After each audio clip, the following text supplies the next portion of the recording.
नमस्कार, मैं विनय कुमार के अपने YouTube चैनल निमल सुभक्ति में एक बार पुनः आप सभी का स्वागत करता हूं। मित्रों, आज हम लोग चर्चा करेंगे राजा परीक्षित और श्री कृष्ण जी के पौत्र अनिरुद्ध नंदन वज्रनाभ के विषय में।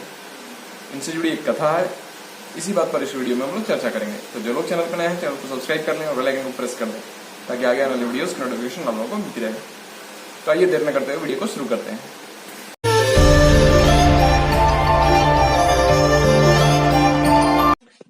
जब धर्मराज युधिष्ठिर अपने चारों भाइयों और द्रौपदी संग स्वर्गारोहण के लिए हिमालय चले गए, तब सम्राट परीक्षित एक दिन मथुरा गए। वे श्री कृष्ण के पौत्र अनिरुद्ध नंदन वज्रनाभ से मिलने गए थे। वज्रनाभ ने बड़े प्रेम और भाव से परीक्षित का स्वागत किया। राजा परीक्षित ने वज्रनाभ से कहा, तुम्हारे पिता और पितामहों ने मेरे पिता और पितामहों को बड़े बड़े संकटों से बचाया है,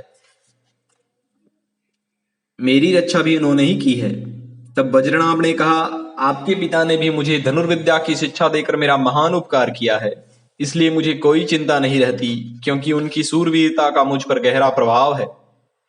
बस एक बात की चिंता है कि यद्यपि मैं मथुरा के राज्य पर अभिषिक्त हूं, तथापि मैं यहाँ निर्जन वन में ही रहता हूं। यहाँ की प्रजा कहाँ चली गई? राज्य का सुख तो तभी है जब प्रजा रहे। यह सुनकर परीक्षित ने वज्रनाभ का संदेह मिटाने के लिए महर्षि सांडिल्य को बुलाया।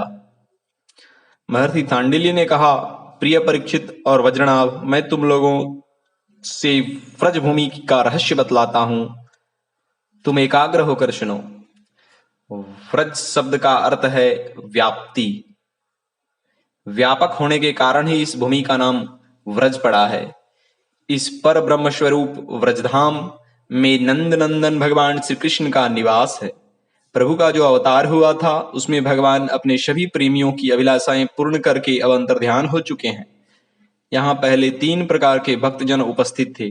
सर्वप्रथम जो भगवान के नित्य अंतरंग पार्षद हैं, जिनका भगवान से कभी वियोग होता ही नहीं। दूसरे वे हैं जो एकमात्र भगवान को पाने की इच्छा रखते हैं। तीसरी श्रेणी में देवता हैं, जो देवता के अंश से अवतीर्ण हुए थे। उन्हें भगवान ने व्रजभूमि से हटाकर पहले ही द्वारका पहुंचा दिया था।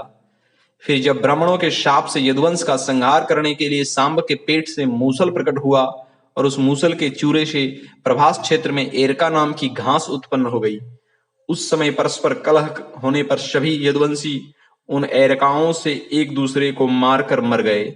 इस प्रकार भगवान ने उस मूसल के मार्ग से यदुकुल में उत्पन्न हुए देवताओं को स्वर्ग में भेजकर पुनः अपने अपने अधिकार पर स्थापित कर दिया।